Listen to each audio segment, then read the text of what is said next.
Hello, hello, hello! Tapos na nga tayo dito sa pizza and mamayang gabi or tomorrow ay Halloween na, kaya drawing muna tayo ng pumpkin. Comment nyo lang kung gusto nyo yung pumpkin na pang Halloween talaga. So ito ay simple lang dahil may nag-comment nito, kaya pagbibigyan natin. So color brown lang yung gagamitin natin para sa outline and para na din dun sa tangkay.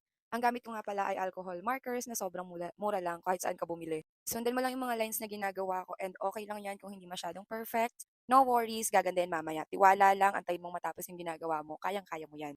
So, nag-shade na ako din sa loob ng tangkay and then kumuha rin ako ng mas dark na brown para ito yung ipang-lighten ko o ipang-darken ko pala dito sa tangkay para may mga shadow effect lang, ganun. Dire-diretso nyo lang. Tapos color orange, hindi yung sobrang dark. Orange lang talaga.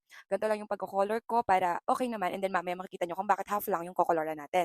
I-fill nyo lang yung pinakataas ng ganyan din. Isunod nyo lang yung pag-lines nyo doon sa pababa kung anong shape ng pumpkin nyo. And then, kuha tayo ng mas dark na orange para ito naman yung ipuno natin, i-fill out natin doon sa mga hindi natin nalagyan.